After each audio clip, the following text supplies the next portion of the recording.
Hi, and a very, very warm welcome to my channel. Thanks for tuning in. When I meet a new group of people here in America, I have an icebreaker that I use. It always helps me connect.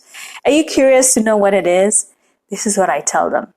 I bet you know a word or two in Swahili. And this usually gets them curious. They go, "No, I don't." And I tell them, "Yes, you do. Hakuna Matata. It means no worries." And they go, "No way. Is that even real?" And I go, "Yes way. It really means no worries." And Simba is lion. Rafiki is friend. And there, with little effort, I begin connecting with strangers. So in today's video, I want to talk to you about how to get to Hakuna Matata state. Stop worrying and start living. You can enjoy life even when things are imperfect, without constantly mentally putting yourself in a state of worry. We worry about the weather, food, disease, love, our looks. Am I pretty enough? Am I losing my looks? We even worry when we fart. Did someone hear me? Did someone smell it? What if they did? We worry about the unknown, and of course, we worry about tomorrow. It all sounds crazy, but that's us. We slowly destroy our health. So worry doesn't take away tomorrow's troubles. It steals your joy for the day. You open your eyes in the morning, and you're still here. So, weishi leo kwa sababu kesho ni ya Mungu. Tomorrow is God's. Live today. He'll make all things right. Not your way, but His way. The first and important step to stop worry is learn to trust. Worry is lack of trust. This is how I know. When worry was my middle name, I was taking everything in my hands. And I could not trust my own hands, the hands of others, and God. I couldn't even dare trust. Does that sound like you? You don't trust yourself to come out of adversity because you don't believe that you have what it takes. You don't trust anyone to help you because they've let you down before. You can't even trust God that He cares enough.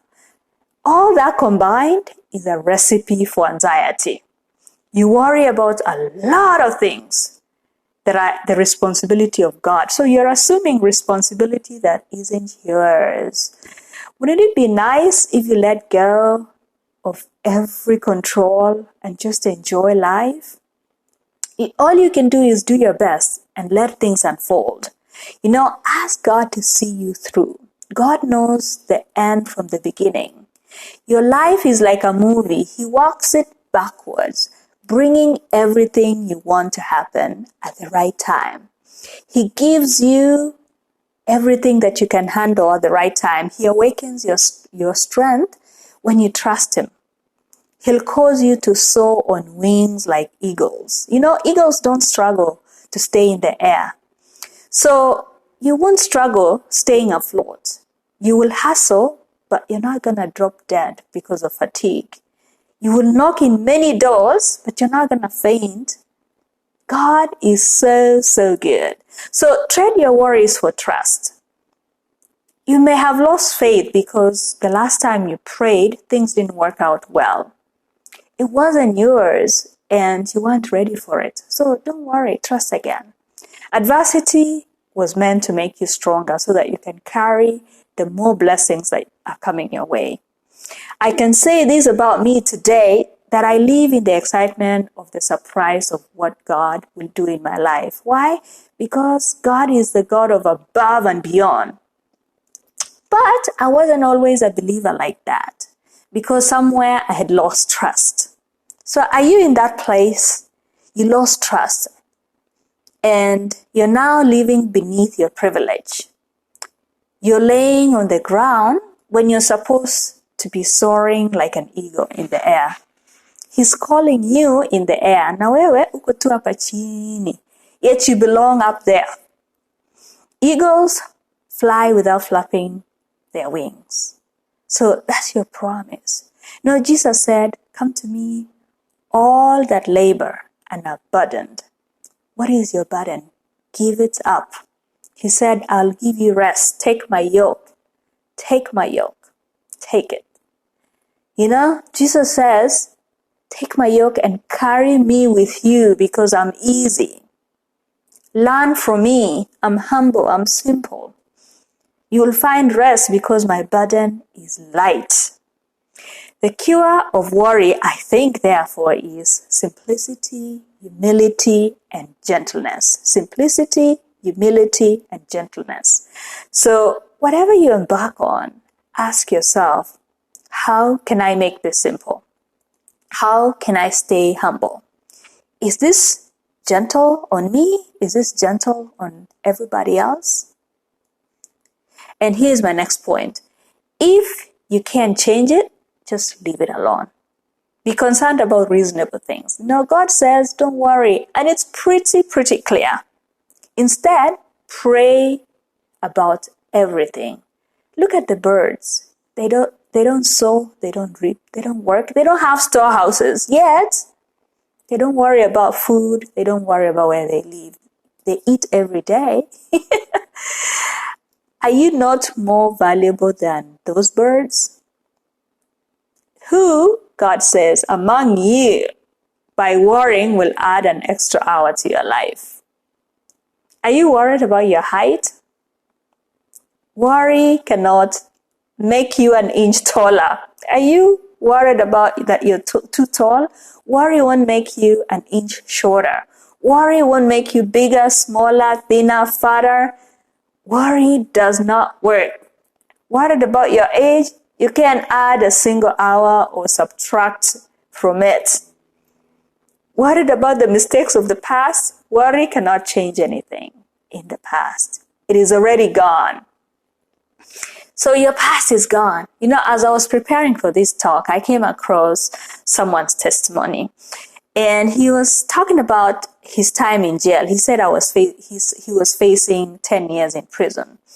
And he asked a person next to him in his cell if he could use his Bible. So he closed his eyes and prayed and then opened the Bible, and his fingers was exactly at Matthew 6:25. And in all caps and in red, it said, do not worry.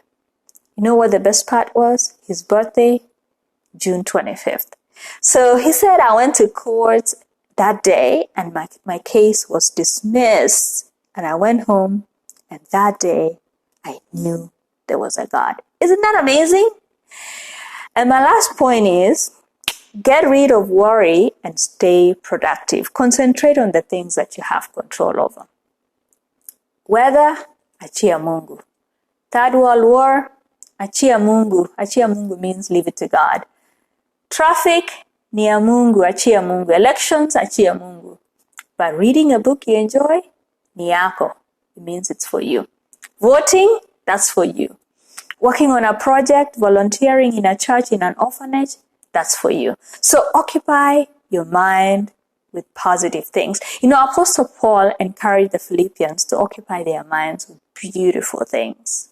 He told them what is true, what is important, what is fair, pure, and lovely. Anything that is excellent and praiseworthy, he said, think of these things. So where there is gratitude, worry cannot thrive. It is not likely that you're going to open your eyes in the morning saying, God, thank you for waking me up today. Thank you for the fresh air. Thank you for my body parts that work. Thank you for my mistakes made me wiser. There's no way worry is going to coexist with that kind of gratitude. So we imba wimbo wasifa, and let peace fill your heart. Let peace fill your heart. I can hear someone say that I don't have much to be thankful for. I need to have a lot of wealth in my life so that I can have more things to be grateful for. Let me ask you this. If I offered you $1 million or shillings or 5 million shillings, will you give up your eye for it? How about your arm for 1 billion shillings or dollars? What body organs would you give up for money? Huh? I hear nothing, right? It seems to me then that you have a lot of things that you're worth more than money to be grateful for. So your eyes are more worth than a huge mansion, a personal jet, a car of your dreams, anything of value in this world. So every time worry creeps in, put your praise on and count your blessings. About 10 years ago, when I was piecing aspects of my life together after years of being unhappy and living in constant state of worry, I went to the store and I bought a notebook and I called it Gratitude and What Went Well. At the end of each day, I sat down and wrote 3 to 5 things about what went well in my day. It was my gratitude journal. So every single day, I never missed a day for that full year. And I'm telling you, that single exercise of gratitude improved my life drastically. And I was reading through it today. I forgot to bring it here for presentation. I was reading through it, and I remember someday I was very tired, and I wrote, "Thank you. I'm grateful that today I was so busy. I'm grateful that my day is full of things that I can do." See, gratitude is so hard to complain, to worry when you're being grateful. Was that helpful? Did this bless you? Please subscribe through the link below. Give a like to this video, share it with your friends. I am so grateful for you. Until next time, may God bless you.